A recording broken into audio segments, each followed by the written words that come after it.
wilayah yang dinilai itu masih membuat banyak perdebatan seperti itu. Makanya dia kemudian ya udahlah, tunggu dulu gitu. Oke. Terkait dengan RUU PKS ini, sepanjang perjalanannya memang menuai kontroversial. Ada yang sangat pro, namun ada juga yang kontra, menolak habis-habisan. Saya ingin bertanya ke Mbak Zaimah Suri terlebih dahulu, Ketua Umum Kohati Cabang Bandar Lampung. Apa pendapat Mbak terkait dengan RUU PKS ini, Mbak? Ya, seperti yang tadi udah disebutkan sama Mbak Afrintina, sebenarnya RUU PKS ini sudah mengalami lika-liku yang cukup panjang gitu ya. Sejak tahun 2012, sejak dia disusun oleh Komnas Perempuan dan beberapa lembaga aktivis perempuan gitu. RUU PKS ini sebenarnya sudah masuk ke dalam prolegnas sejak tahun 2017 gitu.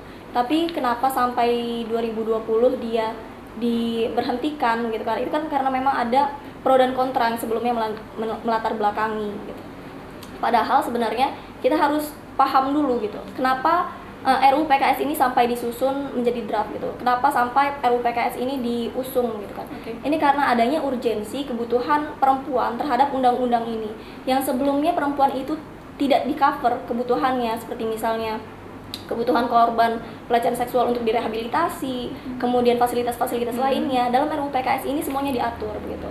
Tapi memang sempat ada penolakan dari beberapa pihak yang menganggap bahwa RUU PKS ini memiliki celah-celah khusus begitu. Celah-celahnya di mana? Celah-celahnya terdapat pada definisi-definisi penggambaran umum gitu kan.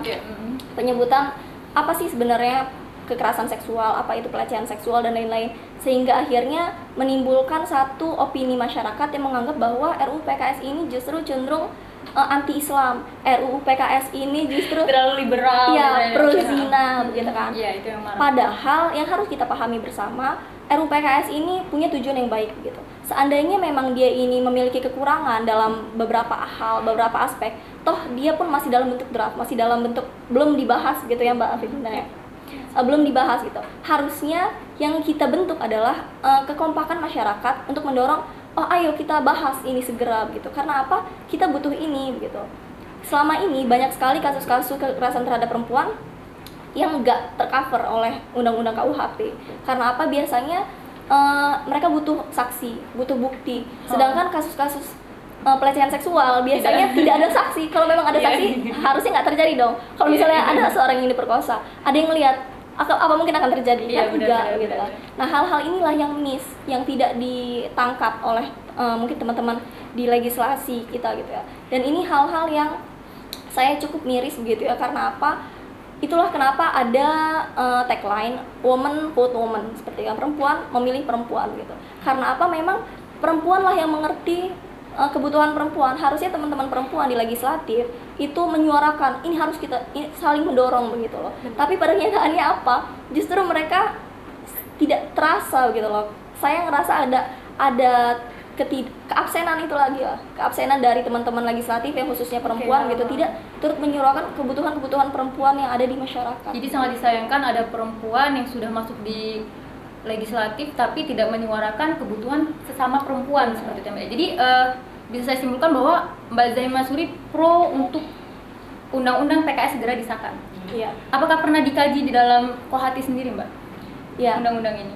Jadi teman-teman Kohati waktu itu sempat mengadakan kajian bersama beberapa lembaga perempuan yang ada di Kota Bandar Lampung. Memang kita membahas kenapa sih ini ada pro dan kontra. Apa yang dianggap kontra oleh teman-teman dan apa pro-nya gitu. Kita melakukan kajian, kita kaji dari para pengusung seperti apa sebenarnya tujuan awalnya begitu kan, draft akademisnya seperti apa begitu. Kemudian kita simpulkan ini adalah sesuatu yang baik begitu. Seandainya memang ada miskonsepsi dan itu hanya perlu diluruskan gitu loh. Dan itulah tugas kita bersama untuk memberikan pemahaman kepada masyarakat, kepada perempuan-perempuan yang lain, ini harus didukung. Karena apa? Ini kebutuhan kita begitu. Oke. Jadi pernah dikaji di Kohati dan Mbak setuju agar RUU PKS ini segera disahkan. Apakah pengafirmasian dari Mbak, kesetujuan Mbak terhadap RUU PKS ini mewakili seluruh anggota Kohati di Bandar Lampung untuk setuju RUU PKS harus segera disahkan? Ya, kalau kita di teman-teman pergerakan gitu, di organisasi pergerakan perempuan khususnya, memang segala bentuk kesepakatan ataupun itu kan kita hasil diskusi gitu ya.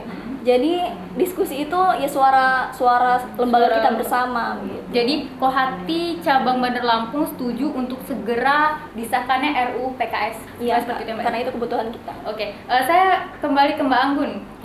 Oke, kalau tadi Mbak Zaim Masuri mewakili Kohati cabang Bandar Lampung mengatakan pro, kemudian dengan ditambahkan dengan pandangannya terkait dengan RUU PKS. Kalau menurut Mbak Anggun sendiri seperti apa Mbak RUU PKS ini?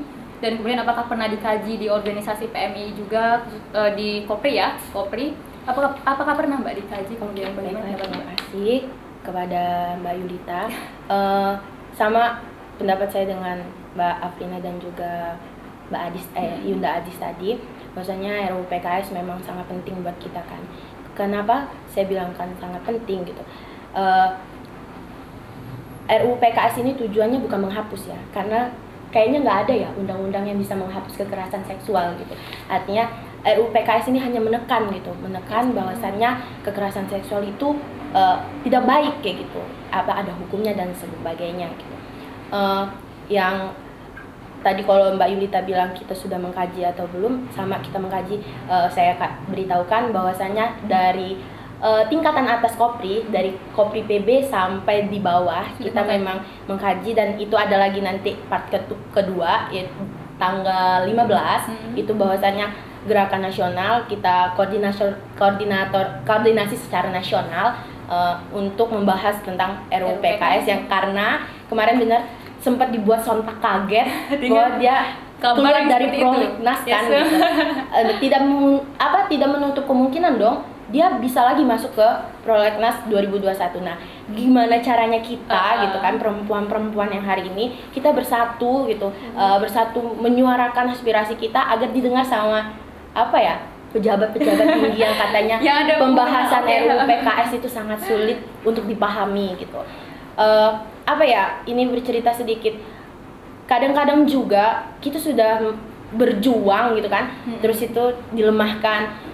Secara tidak langsung ini cerita sedikit, kemarin satu tahun yang lalu itu ada kasus pelecehan seksual dosen mahasiswanya sendiri dilecehkan kan itu. Nah saya waktu itu masih di Lampung Utara, bekerja sama Kopri Lampung Utara, sahabat Mora Arita, mendampingi si korban karena kebetulan dia berdomisili di Kota Bumi kan korban itu.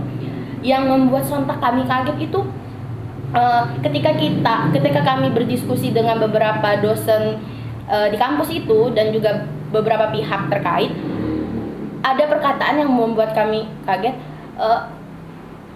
Bahasanya itu kata-katanya gini, jangan menyalahkan sepenuhnya pelaku gitu ya. Si dosen tadi.